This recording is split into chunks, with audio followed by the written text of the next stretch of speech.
Alright, that's enough retrospective videos. A wise man once told me, "He who dwell on the past have eyeballs glued to his bum cheeks."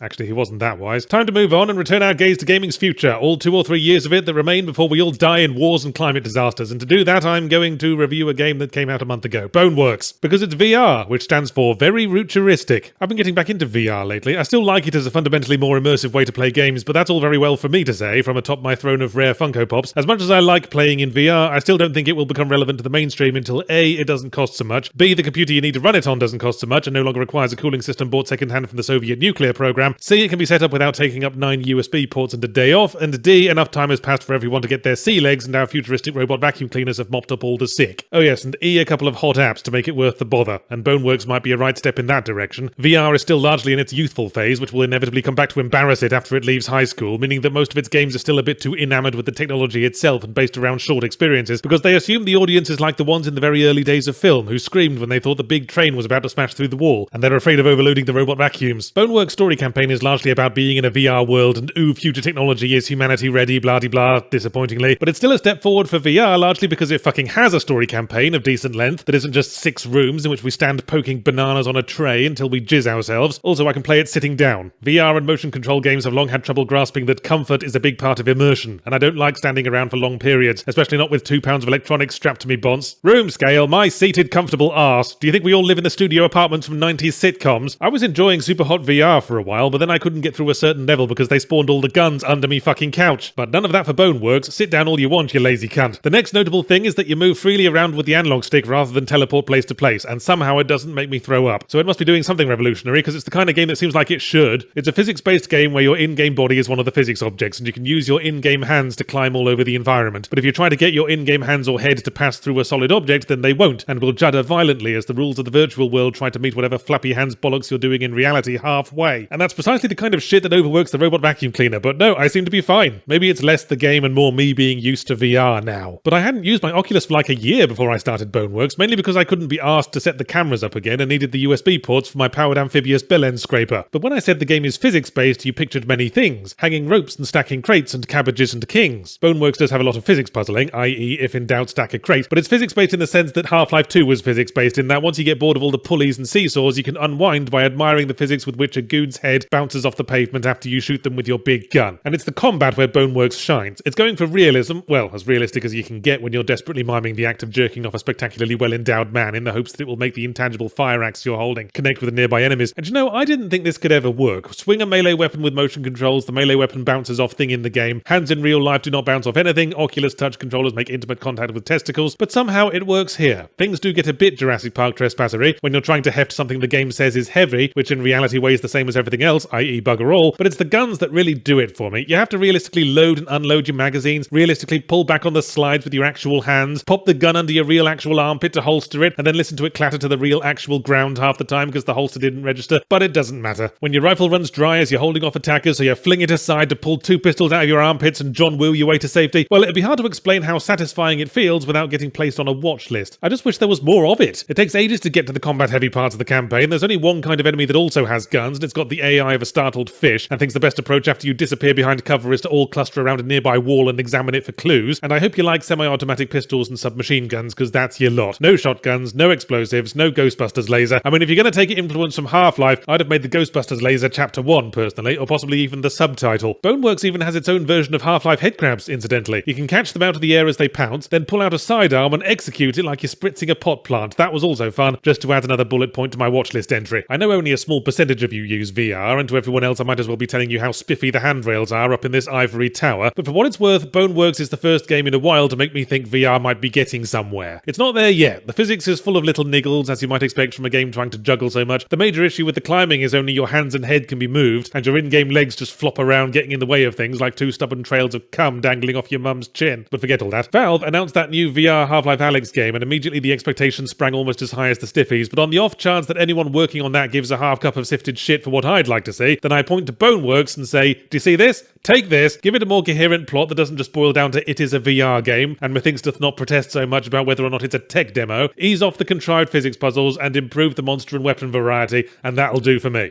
Oh, is that all, Yahtzee? Anything else your expensive ivory tower escapism device can do to help you literally blind and deafen yourself to the ongoing horrors of reality that more and more of us are forced to live with, to the utter indifference of the openly corrupt liars and plutocrats that govern our lives, your imperial bloody majesty?